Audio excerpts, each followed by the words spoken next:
Excerpt from a local newspaper: ominous unknown killer is still at large.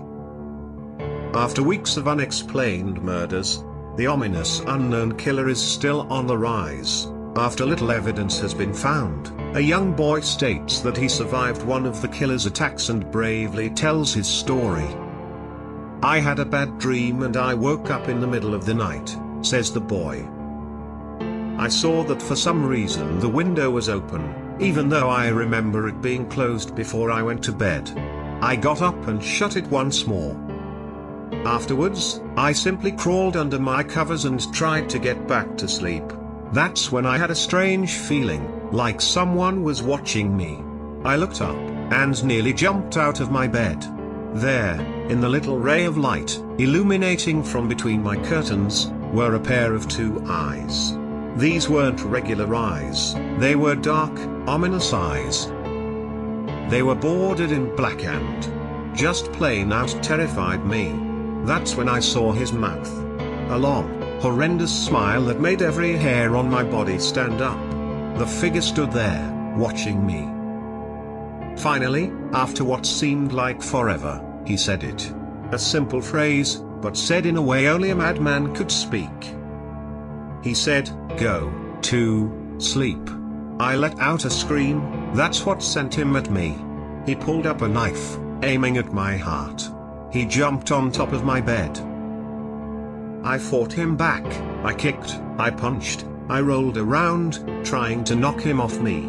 That's when my dad busted in. The man threw the knife. It went into my dad's shoulder. The man probably would have finished him off, if one of the neighbors hadn't alerted the police.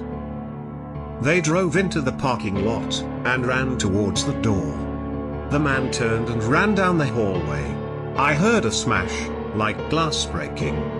As I came out of my room, I saw the window that was pointing towards the back of my house was broken. I looked out it to see him vanish into the distance. I can tell you one thing, I will never forget that face. Those cold, evil eyes, and that psychotic smile. They will never leave my head. Police are still on the look for this man. If you see anyone that fits the description in this story, please contact your local police department. Jeff and his family had just moved into a new neighborhood. His dad had gotten a promotion at work, and they thought it would be best to live in one of those fancy neighborhoods. Jeff and his brother Lou couldn't complain though. A new, better house. What was not to love? As they were getting unpacked, one of their neighbors came by. "Hello," she said, "I'm Barbara, I live across the street from you." "Well, I just wanted to introduce myself and to introduce my son." She turns around and calls her son over. "Billy, these are our new neighbors." Billy said hi and ran back to play in his yard. "Well," said Jeff's mom, "I'm Margaret, and this is my husband Peter, and my two sons, Jeff and Lou." They each introduced themselves, and then Barbara invited them to her son's birthday.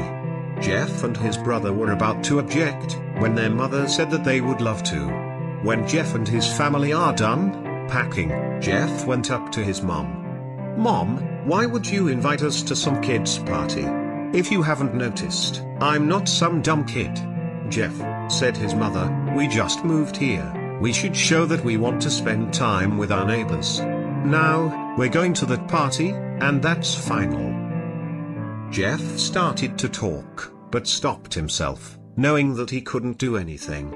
Whenever his mom said something, it was final. He walked up to his room and plopped down on his bed.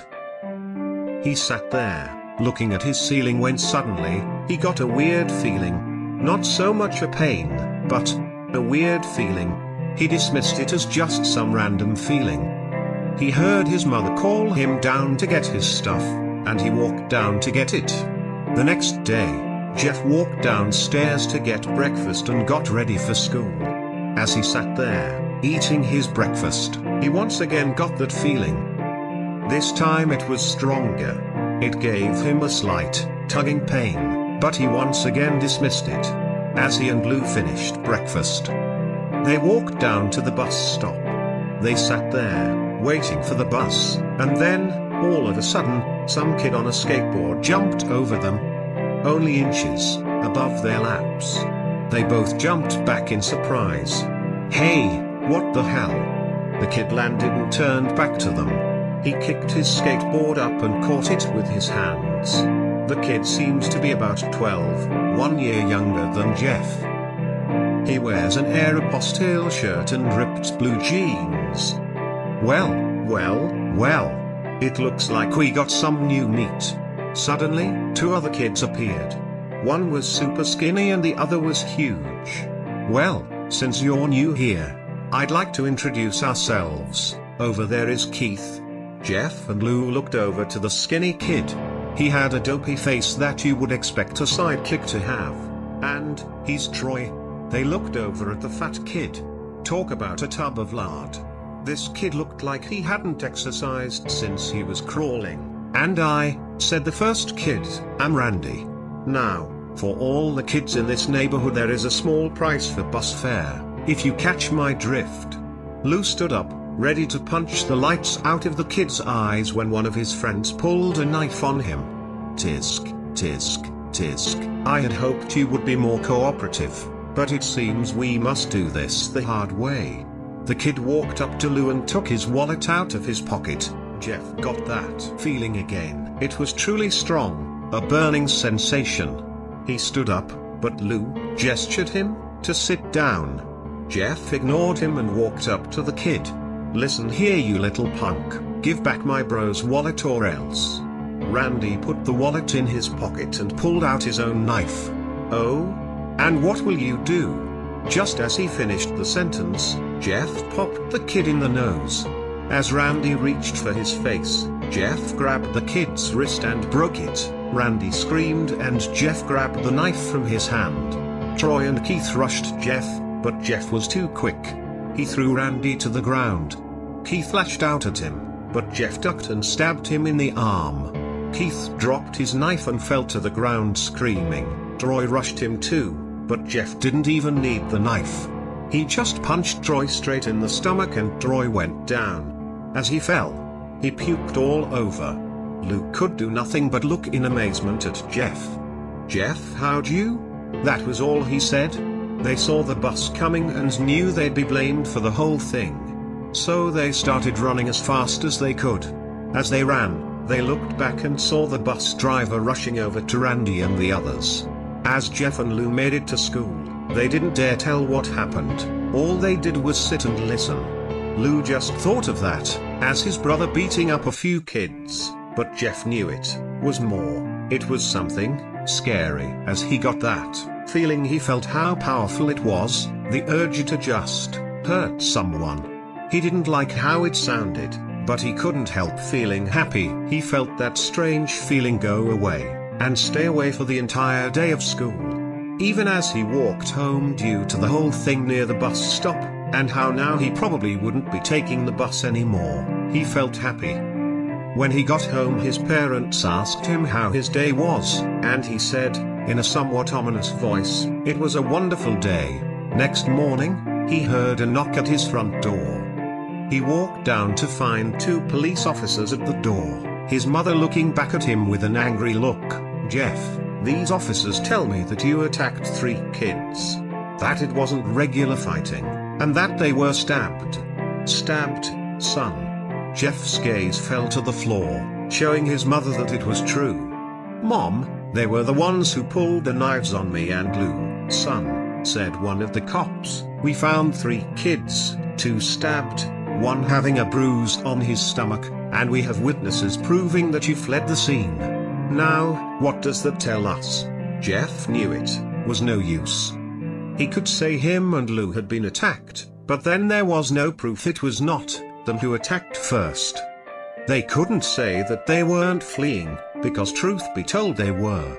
So Jeff couldn't defend himself or Lou. "Sir, it was me. I was the one who beat up the kids. Lou tried to hold me back, but he couldn't stop me." The cop looked at his partner and they both nodded. "Well, kid, looks like a year in juvie." "Wait," says Lou. They all looked up to see him holding a knife. The officers pulled their guns and locked them on Lou. "It was me," I beat up those little punks.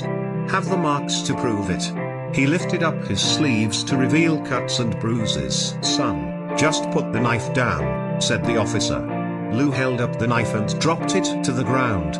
He put his hands up and walked over to the cops. "No, Lou, it was me. I did it." Jeff had tears running down his face. "Ha, poor bro. Trying to take the blame for what I did. Well, take me away." The police led Lou out to the patrol car. "Lou, tell them it was me. Tell them. I was the one who beat up those kids." Jeff's mother put her hands on his shoulders. "Jeff, please, you don't have to lie. We know it's Lou, you can stop." Jeff watched helplessly as the cop car speeds off with Lou inside. A few minutes later, Jeff's dad pulled into the driveway, seeing Jeff's face and knowing something was wrong. Son, what is it?" Jeff couldn't answer. His vocal cords were strained from crying. Instead, Jeff's mother walked his father inside to break the bad news to him as Jeff wept in the driveway. After an hour or so, Jeff walked back into the house, seeing that his parents were both shocked, sad, and disappointed. He couldn't look at them. He couldn't see how they thought of Lou when it was his fault. He just went to sleep, trying to get the whole thing off his mind. 2 days went by, with no word from Lou at JDC. No friends to hang out with. Nothing but sadness and guilt. That is until Saturday, when Jeff is woke up by his mother, with a happy, sunshiny face. "Jeff, it's the day," she said, as she opened up the curtains and let light flood into his room. What's today?" asked Jeff as he stirs awake. "Why, it's Billy's party." He was now fully awake. "Mom, you're joking, right? You don't expect me to go to some kid's party after?" There was a long pause. "Jeff, we both know what happened. I think this party could be the thing that brightens up the past days. Now, get dressed." Jeff's mother walked out of the room and downstairs to get ready herself. He fought himself to get up. He picked out a random shirt and pair of jeans and walked downstairs. He saw his mother and father all dressed up, his mother in a dress and his father in a suit. He thought, why they would ever wear such fancy clothes to a kid's party. "Son, is that all you're going to wear?" said Jeff's mom. "Better than wearing too much," he said. His mother pushed down the feeling to yell at him and hid it with a smile. "Now Jeff, we may be overdressed, but this is how you go if you want to make an impression," said his father. Jeff grunted and went back up to his room. "I don't have any fancy clothes," he yelled downstairs.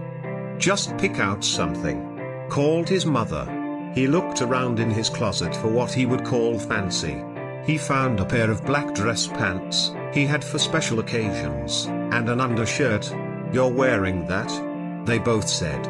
His mother looked at her watch. "Oh, no time to change. Let's just go," she said, as she herded Jeff and his father out the door. They crossed the street over to Barbara and Billy's house. They knocked on the door and it appeared that Barbara, just like his parents, way overdressed. As they walked inside, all Jeff could see were adults, no kids. "The kids are out in the yard. Jeff, how about you go and meet some of them?" said Barbara. Jeff walked outside to a yard full of kids. They were running around in weird cowboy costumes and shooting each other with plastic guns.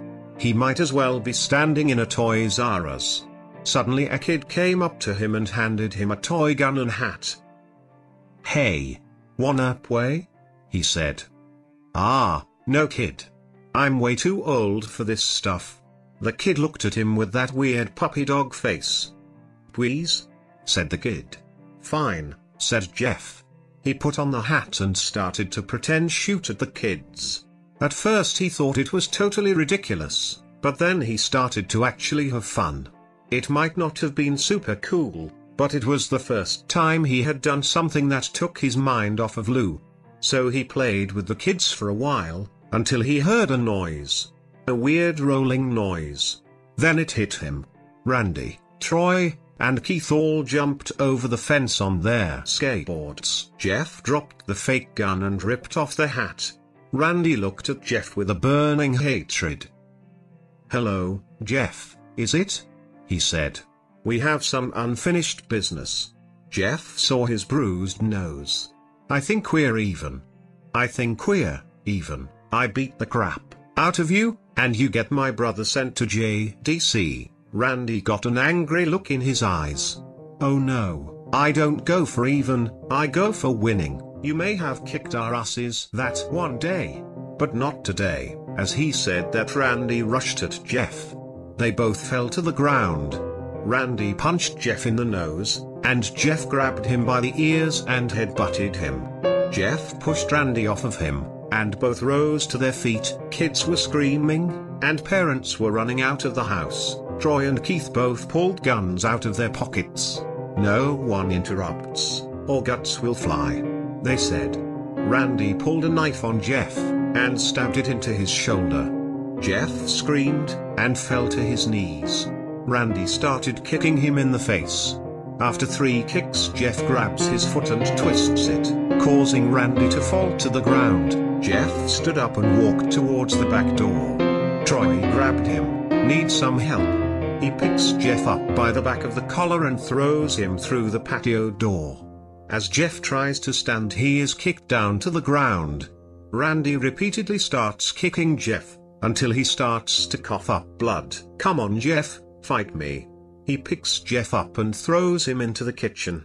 Randy sees a bottle of vodka on the counter and smashes the glass over Jeff's head. "Fight." He throws Jeff back into the living room. "Come on, Jeff, look at me." Jeff glances up, his face riddled with blood. "I was the one who got your brother sent to JDC. And now you're just gonna sit here and let him rot in there for a whole year. You should be ashamed." Jeff starts to get up. "Oh, finally. You stand and fight." Jeff is now to his feet, blood and vodka on his face. Once again he gets that strange feeling, the one in which he hasn't felt for a while. "Finally. He's up," says Randy as he runs at Jeff. That's when it happens. Something inside Jeff snaps. His psyche is destroyed, all rational thinking is gone. All he can do is kill. He grabs Randy and pile drives him to the ground. He gets on top of him and punches him straight in the heart. The punch causes Randy's heart to stop. As Randy gasps for breath, Jeff hammers down on him. Punch after punch, blood gushes from Randy's body, until he takes one final breath, and dies. Everyone is looking at Jeff now. The parents, the crying kids, even Troy and Keith. Although they easily break from their gaze and point their guns at Jeff. Jeff sees the guns trained on him and runs for the stairs. As he runs, Troy and Keith let out fire on him, each shot missing. Jeff runs up the stairs. He hears Troy and Keith follow up behind. As they let out their final rounds of bullets, Jeff ducks into the bathroom. He grabs the towel rack and rips it off the wall. Troy and Keith race in, knives ready. Troy swings his knife at Jeff, who backs away and bangs the towel rack into Troy's face. Troy goes down hard, and now all that's left is Keith. A thing of bleach fell down on top of him from the top shelf. It burnt both of them and they both started to scream. Jeff wiped his eyes as best as he could. He pulled back the towel rack and swung it straight into Keith's head. As he lay there, bleeding to death, he let out an ominous smile. "What's so funny?" asked Jeff. Keith pulled out a lighter and switched it on. "What's funny," he said, "is that you're covered in bleach and alcohol." Jeff's eyes widened as Keith threw the lighter at him. As soon as the flame made contact with him, the flames ignited the alcohol in the vodka. While the alcohol burned him, the bleach bleached his skin. Jeff let out a terrible screech as he caught on fire. He tried to roll out the fire, but it was no use. The alcohol had made him a walking inferno. He ran down the hall, and fell down the stairs. Everybody started screaming as they saw Jeff, now a man on fire, drop to the ground, nearly dead. The last thing Jeff saw was his mother and the other parents trying to extinguish the flame. That's when he passed out. When Jeff woke, he had a cast trapped around his face. He couldn't see anything, but he felt a cast on his shoulder, and stitches all over his body. He tried to stand up, but he realized that there was some tube in his arm, and when he tried to get up it fell out, and a nurse rushed in. "I don't think you can get out of bed just yet," she said as she put him back in his bed and reinserted the tube. Jeff sat there, with no vision. No idea of what his surroundings were. Finally, after hours, he heard his mother. "Honey, are you okay?" she asked. Jeff couldn't answer though, his face was covered, and he was unable to speak. "Oh honey, I have great news. After all the witnesses told the police that Randy confessed of trying to attack you, they decided to let Lou go." This made Jeff almost bolt up, stopping halfway, remembering the tube coming out of his arm. He'll be out by tomorrow, and then you two will be able to be together again. Jeff's mother hugs Jeff and says her goodbyes. The next couple of weeks were those where Jeff was visited by his family. Then came the day where his bandages were to be removed. His family were all there, to see it, what he would look like. As the doctors unwrapped the bandages from Jeff's face, everyone was on the edge of their seats. They waited until the last bandage holding the cover over his face was almost removed. "Let's hope for the best," said the doctor. He quickly pulls the cloth, letting the rest fall from Jeff's face. Jeff's mother screams at the sight of his face. Lou and Jeff's dad stare awestruck at his face. What happened to my face?" Jeff said. He rushed out of bed and ran to the bathroom. He looked in the mirror and saw the cause of the distress. His face. It's horrible. His lips were burnt to a deep shade of red. His face was turned into a pure white color, and his hair singed from brown to black. He slowly put his hand to his face. It had a sort of leathery feel to it now. He looked back at his family, then back at the mirror. "Jeff," said Lou, "it's not that bad." "Not that bad?" said Jeff, "it's perfect." His family were equally surprised. Jeff started laughing uncontrollably. His parents noticed that his left eye and hand were twitching. Jeff, are you okay?" "Okay. I've never felt more happy. Ha ha ha ha ha ha, look at me. This face goes perfectly with me." He couldn't stop laughing. He stroked his face, feeling it, looking at it in the mirror. What caused this? Well, you may recall that when Jeff was fighting Randy, something in his mind, his sanity, snapped. Now he was left as a crazy killing machine, that is. His parents didn't know. "Doctor," said Jeff's mom, "is my son all right, you know? In the head?" "Oh yes, this behavior is typical for patients that have taken very large amounts of painkillers. If his behavior doesn't change in a few weeks, bring him back here, and we'll give him a psychological test." "Oh, thank you, doctor." Jeff's mother went over to Jeff. "Jeff, sweetie. It's time to go." Jeff looks away from the mirror. His face still formed into a crazy smile. "K mommy, ha ha ha." His mother took him by the shoulder and took him to get his clothes. "This is what came in," said the lady at the desk. Jeff's mom looked down to see the black dress, pants and white hoodie her son wore. Later that night, Jeff's mother woke to a sound coming from the bathroom. It sounded as if someone was crying. She slowly walked over to see what it was. When she looked into the bathroom, she saw a horrendous sight. Jeff had taken a knife and carved a smile into his cheeks. "Jeff, what are you doing?" asked his mother. Jeff looked over to his mother. "I couldn't keep smiling, mommy. It hurt after a while. Now, I can smile forever." Jeff's mother noticed his eyes ringed in black. "Jeff, your eyes." His eyes were seemingly never closing. "I couldn't see my face. I got tired and my eyes started to close. I burned out the eyelids so I could forever see myself, my new face. Jeff's mother slowly started to back away, seeing that her son was going insane. What's wrong, mommy? Aren't I beautiful? Yes, son, she said. Yes, you are. Let me go get daddy, so he can see your face. She ran into the room and shook Jeff's dad from his sleep. Honey, get the gun, She stopped as she saw Jeff in the doorway, holding a knife. Mommy, you lied. That's the last thing they hear as Jeff rushes them with the knife, gutting both of them. His brother Lou woke up, startled by some noise. He didn't hear anything else, so he just shut his eyes and tried to go back to sleep. As he was on the border of slumber, he got the strangest feeling that someone was watching him. He looked up, before Jeff's hand covered his mouth. He slowly raised the knife, ready to plunge it into Lou. Lou thrashed here and there, trying to escape Jeff's grip. Shush, Jeff said. Just go to sleep.